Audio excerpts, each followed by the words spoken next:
I'm gonna make some tequila. If you don't like it, why don't you just leave? I just said, yes, man, right away, anything. Alright, so a while ago I made an agave spirit. It didn't have as much grunge and smoky flavor as I really wanted to get because I was using exclusively agave syrup. I tried a couple of different ways to boost the flavor and it came out pretty good, but it was pretty far away from what you would consider a real mezcal or tequila. It just didn't have that kind of grungy, earthy flavor, the complexity that you get in really good spirits that are made from whole agave piñas. So we're going to do a couple of things to try and bump up the flavor profile so that we can have a little bit more complexity and get closer to what it would be like if we had some real agave piñas. If you don't know, the agave plant is one of these things and the piña is one of these things. And it's basically after you cut all the leaves off. Now, to make tequila, they take those piñas and they split them in half and they roast them or they steam them for like a day or more. And then you press that and you get this pulpy stuff and you get all the juice out of it and then you ferment it and distill it. I've got to try and do something with ingredients that are accessible because honestly I've never found a source for actual agave pulp or the piñas. So we're gonna try and fake it. Whether this works or not, I have no idea. I have not tried this before. It is brand new. There may be some unintended consequences. This is just blue agave nectar. I got it on Amazon. I'm gonna put a link for it down in the video description if you wanna get some. But I've made it with the syrup that you can get from the grocery store. One of the things that I've read is that the roasted agave piña tastes kind of like roasted sweet potato. So we're gonna roast some sweet potatoes in the oven until they get nice and sticky. And the other thing is, in my area, there are Hispanic grocery stores all over the place. And one of the things that they sell are these giant ass leaves. These are Maguey Leaves. It's a type of agave. They're not from the blue Weber agave that makes this stuff. I couldn't tell you what species this is from. I have no idea. But they're massive. They're about 3.5 foot long and about 1 foot wide. The reason why these would be for sale in a grocery store is because you can use them for wrapping barbacoa. Barbacoa is pork or beef or both, seasoned heavily, wrapped in these, and then you bake it nice and slow, a lot of times in a big pit in the ground, and it's absolutely falls apart and it's delicious. And whew, I'm starting to get a little sweaty thinking about it. So these things are cast-offs from mezcal manufacturers. They cut the leaves off of the piña. They only want the piña. A lot of times they'll dry these and use them for firewood, or they'll just sell them to grocery stores while they're still fresh. So there's got to be a reason why they don't use them in production of tequila and mezcal. Now, it could just be that they don't use them because there's no sugar in them. I'm fine with that. I got plenty of sugar. It could be that there's some chemicals in there like saponins that don't come out after you roast them. I talked with Adam over at Still Behind the Bench. He did a video kind of expanding on some tips and tricks to increase your flavors and get closer to the flavor profile of an actual tequila. If you want to dig deep into the variety of bacteria and the variety of yeast that you can use to approach the flavor profile even better, then I highly recommend you check out his video. I'm going to put a link for it down in the video description so you can check him out. When you're cutting this stuff up, wear gloves, because a lot of times it'll have, I think it's oxalic acid, and that will just burn the crap out of your hands. Trust me, I found out the hard way. We got to do a little prep before we can actually ferment anything in my ready bucket over there. So we're going to get our sweet potatoes chopped up and toss them in the oven. Then we're going to chop up our leaves and do some stuff with that.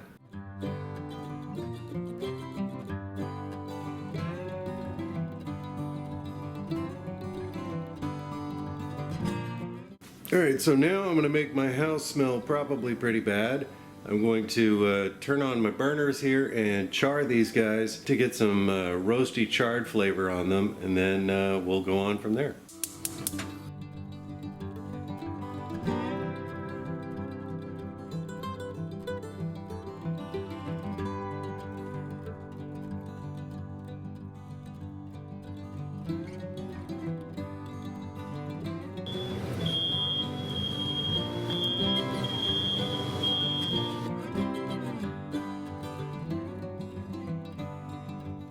All right, so now that I have made the house smell really bad and irritated my wife and my dog, it's time to finish processing these. So I didn't go crazy on the char because, I want some flavor in there other than just burned. I tried to get them all, some caramelization on them, but still have some soft areas.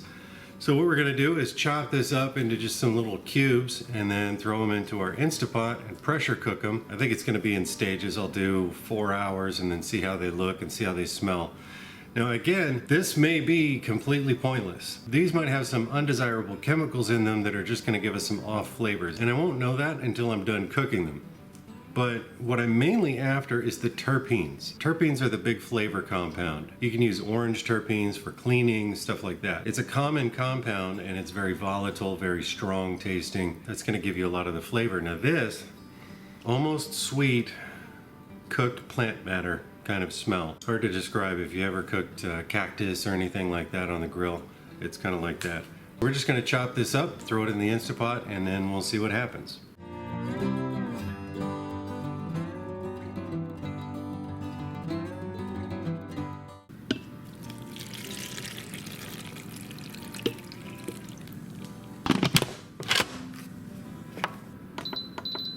So as you saw, I took all of the leaves after I had charred them, cut them up, threw them into the old Instant Pot, and I added about 1.5 cups of water and just turned it on for 4 hours at max pressure, max temperature. We've got about 1 hour left on that, and on the sweet potatoes, after they cooked for a little while, maybe about 20-30 minutes or so, I went ahead and wrapped up the aluminum to make little foil pouches, and that way they'll keep the moisture in and just kind of get sticky and delicious. All right, so while that's finishing up, before I get too deep into the recipe, I just want to thank today's sponsor, Into the AM. These guys right here that make this awesome t-shirt. I love having Into the AM as a sponsor because they keep sending me all these really cool t-shirts. They're super comfortable, they've got amazing graphics on them, and the prices are fantastic. Especially right now, they've got a big sale coming up here in March,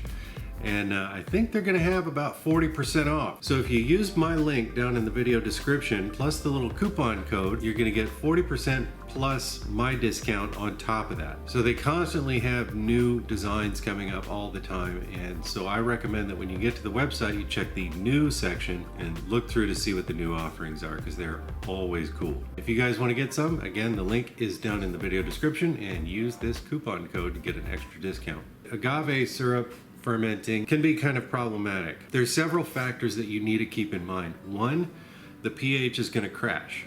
It's just going to happen. You need to either put in some buffering, like oyster shells or something, or monitor the pH often enough so that you can add something like calcium carbonate or sodium carbonate and get that pH to balance between 4 and 5. The other thing is temperature. You really want to make sure that you're fermenting between 85 and 95 degrees Fahrenheit, because if you're not, then you can really stall out this fermentation. Another thing that you want to do is make sure that your hydrometer range is between 1.060 and 1.070, mainly because you can't really treat this like a sugar wash. The higher you raise that sugar content of your wash when you're using agave syrup, the more you risk stalling the fermentation. Because agave syrup is not just sugar, it's got a lot of fructose in it. So overloading it with something that the yeast has a harder time digesting is really not a good idea. So don't set yourself up for failure by going, crazy and aiming for like a 11 or 12 or something percent ABV wash.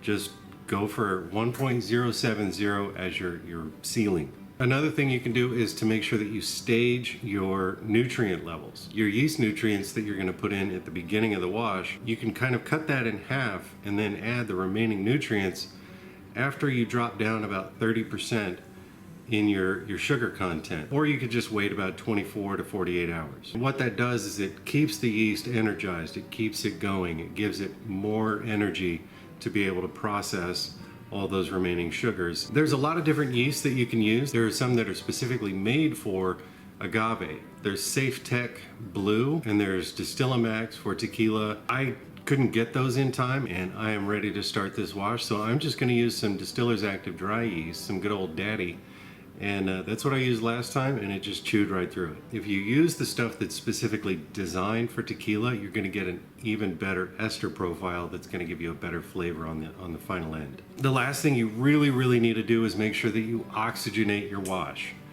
Definitely oxygenate it. If you don't have an aquarium pump where you can pump oxygen into your wash before it starts fermenting, then get 2 buckets and pour that wash back and forth between your buckets 3 or 4 times in order to froth it and get it nice and foamy and full of oxygen, because that's going to help the yeast a whole lot. A couple of other things that we can do aside from the sweet potatoes and the agave leaves, stuff that I did last time in my previous video, I made a bochet out of some agave syrup. And a bochet just means that you're cooking it. You're going to heat your agave syrup to make it darker, to make it richer, to give it almost a little bit of a smoky taste. You don't want to do that with all of your agave syrup, because if you do, you run the risk of creating too many unfermentable sugars that no matter what you do, they're not going to ferment, and that can also stall your wash. If it doesn't stall the wash, it can really affect your yield. So if you thought you were going to get 8% alcohol, you might end up getting 6. So I wouldn't do more than about 20% of your agave syrup as a bochet. I've got this big bottle I got over at Walmart. It's 46 ounces. So I'm going to go ahead and bochet this. Basically, I'm just going to pour it in a pot, simmer it nice and slow, and then take samples every 5 minutes or so as it's cooking until it gets nice and dark. As you can see from my super scientific observations, I took measurements about every 5 minutes. Right over here, 25 minutes and then 27, because the color started changing quite significantly. And I ended up stopping at about 35 minutes, and you can see how dark it is. So my recommendation is to do it on about medium, and then as soon as you start seeing the color really start to darken, drop your heat down and just kind of really keep an eye on it. It's going to do nothing for about 20 to 25 minutes, and then all of a sudden it's really quick. Keep an eye on it, set a timer, check it every 5 minutes, probably keep the vent hood on. And the last thing you can do is to add in some yogurt. It's got several live cultures of bacteria in here, and as that bacteria starts eating up the sugar, it's going to turn it into acids. Acids do some fantastic chemistry inside the still and turn into esters, and the esters are flavor compounds that will make their way all the way through the still and add to your overall flavor. Add the yogurt and then let it sit for at least 24 hours without throwing the yeast in there, because if you pitch the yeast is going to be so aggressive and so active that it will just kind of annihilate all the bacteria, and you won't get any benefit from it. So give it 24 hours with the bacteria in it first. Alright, so I'm going to pop the top on my Instant Pot, let that steam out outside, and then we'll see what we have.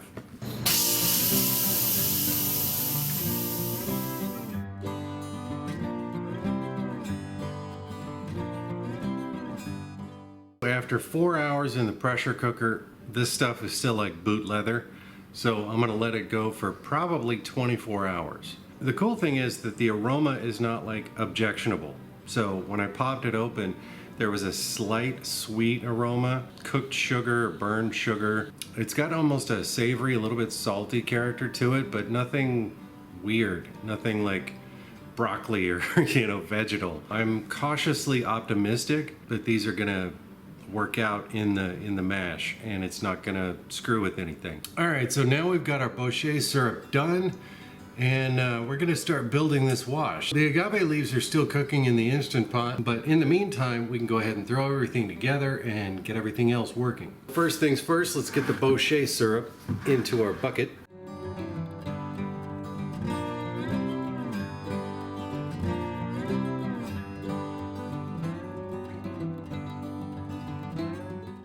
Alright, so one thing I've got to do before I start throwing everything into my bucket is get my sweet potatoes mashed. And by that I mean get the starches in them converted. You may be wondering, why did I roast them in the first place? Well, it was all about flavor. Getting that kind of sweet, caramely, sticky flavor that comes out of really good roasted sweet potatoes. Now that that's happened, I still need to convert those starches into sugars. Not really for the sugar itself, because I'm not too worried about that. I've got plenty from the agave syrup. It's more about making the sediment that's going to come out of these guys a little bit less of a problem. I don't want any residual starch floating around in the boiler that could end up causing us problems during the distillation. Hypothetically. let's get these guys into a pot, and we're going to bring the temperature up to 145 and mash them with some liquid enzymes for about an hour.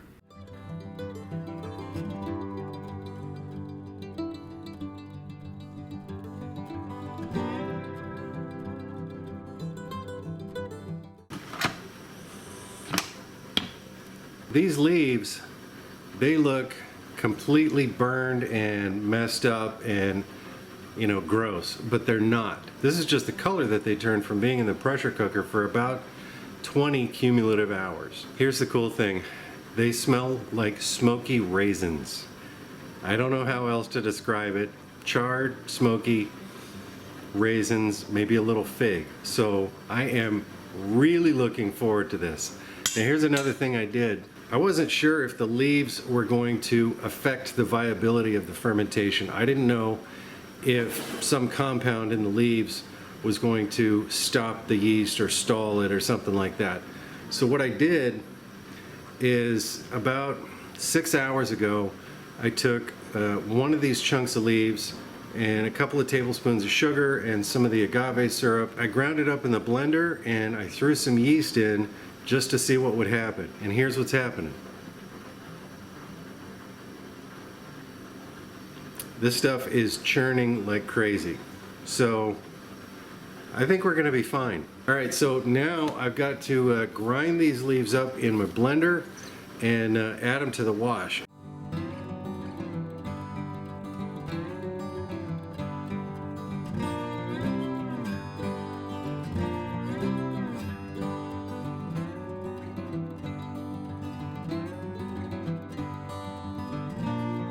I've still got all this, the steaming liquid, and this was just every time I opened it up I put in about a cup of water just to make sure there was about an inch of water in the bottom at all times. I'm not going to add that. My concern is that whatever's in that water is going to be too concentrated and maybe too bitter, too strong, whatever, and it's not going to contribute, it's going to detract. I think there's plenty of flavor in the fiber, in that pulp that I just put in there, and I think that's going to do enough. So I'm not going to push it.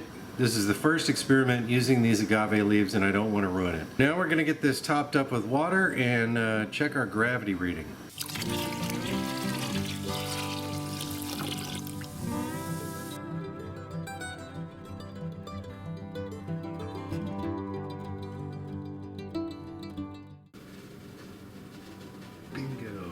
I have about 7.5 to 8 gallons of total volume here because my sugar content was 1.085 or 87. I had to add 1.5 gallons, 2 gallons of water in order to bring it down to 1.070, and it is spot on. And that's right where I want it. I don't want it any higher than that because it would just challenge the yeast too much.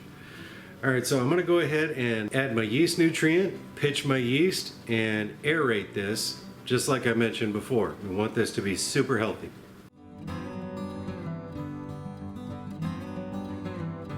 I put a paint strainer bag on top of the bucket because I'm going to ferment this one completely open to the air. And I'm just doing this little mesh to keep the bugs out. This is very common for tequila washes and also for whiskey washes. I usually just don't do it because I'm a little paranoid about bugs. I've got an old busted refrigerator out in the garage. I'm going to put this in with a couple of heating blankets to raise the temperature up so that it ferments nice and vigorously, because again, you want this between 85 and 95 degrees Fahrenheit while it's fermenting. All right, so it's been 2 days. Take a look. So you can see the sweet potato skins and the pulp from the agave leaves is all sitting on top, just like a fruit wash where you get a cap on top. With a fruit wash, you got to knock it down to allow the CO2 to escape and just let the wash breathe, and also to prevent mold from forming, because this will start to dry out, and if it gets moldy, that's not good. Since we've been 2 days, it's now time to add some more yeast nutrient to help keep this going. Keep stirring it every 12 hours or so to keep that cap knocked down and keep it healthy. And I'll see when it's done. The wash is almost done. It's down to 1.006 I'm just gonna run with it because it's the difference between 8.4% ABV and whatever this number is right here. To me, this is definitely going to ferment all the way to dryness if I gave it the amount of time that it needs. You can still hear the Rice Krispies. I mean, it is still a very active fermentation at 1.006. So I think given one more day, which I just don't have in my schedule, I think there's no question that this would ferment all the way out to dryness. The most important thing is this stuff smells absolutely amazing. It's never developed any sort of a vegetal note. That was my biggest concern with those green leaves, was that it was going to smell chemically or vegetal, and it never has. Charring them over the fire and then putting them in the steamer for 20 hours, you could even go further than that. It's not going to hurt them. Giving it all that time helped it to really develop the Maillard reaction in those leaves. Everything turned brown, everything turned roasty, and to me that pulp looked exactly the same as when you watch videos of them roasting the piñas. That, combined with the delicious smell that was coming off of them, was really impressive to me and kind of drove home the fact that I'm at least going in the right direction. I'll see you when the liquor fairy gets done. All right, so I got everything back from the liquor fairy, but before we do a tasting, let me thank these folks right down here, all of my Patreon supporters. Thank you guys so much. I could not have done this one without you. Your encouragement to try the crazy was all I needed. So thank you very much. I really appreciate it, and I thank you for keeping my lights on. All right, so we got everything back from the liquor fairy. I have a big bowl of about 2 quarts of delicious mezcal, and it's at 62%. There were some interesting things down in the tails. I didn't really pull anything from the heads, but I did take a little smidgy, you know, like a half an ounce here and a half an ounce there from a couple of the jars in the tails. There was a little bit of grunge that I decided to go ahead and pull from. So I've got a little sample here, and this is proof down to 40%. I'm going to keep the batch at 62 because I'm pretty sure we're going to age it. So this is far and away a very different product from the previous mezcal. I'll be right back. And this is why you keep a distiller's library, hypothetically. If you don't know, a distiller's library is where you just keep samples of everything that you've ever made. If you make a new version of something or you try to repeat something, you can say, well, let me check with the original and see how it came out. Yeah, so the original is so subtle, it's almost just like pure ethanol with a little hint of agave and a little hint of fruit compared to this new stuff. The new stuff is full of grunge. It's a very, very heady mixture. It's definitely got some of the tequila grunge. So I think by using those leaves and using the sweet potatoes, we were able to pull some flavors, some terpenes out of those products. Could you get a better product with like straight terpenes? I have no idea. I've never tried them. But I did get a good product out of this. A lot of implied sweetness. I'm getting burnt dark sugar. I'm getting kind of an earthy roasted something, but it is so much more complex than the original. Wait a second, do I have any limes? We gotta do the real test.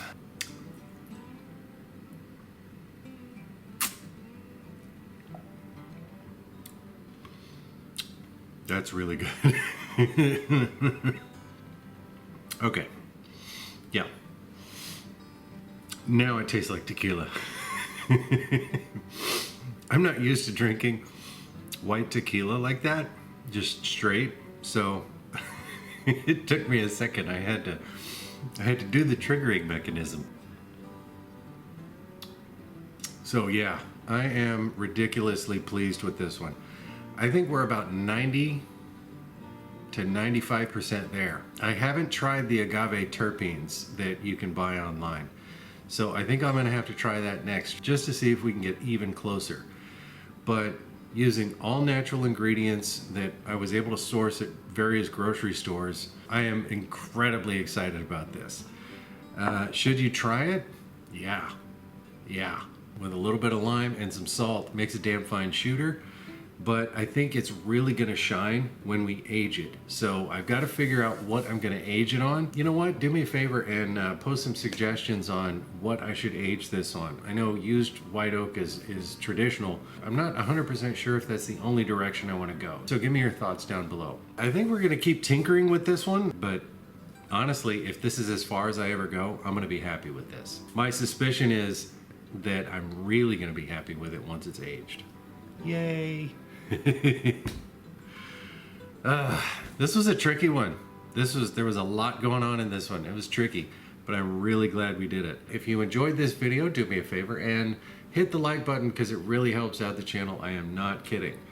If you want to see what I'm going to get up to next time, do yourself a favor, do me a favor, and hit the subscribe button with the little bell icon right next to it so that you get notified when I post new content. If you have a tried and true tequila recipe or agave spirit recipe, post it down in the comments section down below if you're willing to share. If not, send me an email. I'm always down to tinker with this one because as a community, we have whiskey kind of sorted out and we have rum sorted out. But when it comes to stuff with difficult to find ingredients, not so much. There's still a lot of room to play around and tinker. All right, I think that is it for now. Thanks for watching. Talk at you later. The piñas from agave are really, really hard to get. Did you think I said penis? Yes!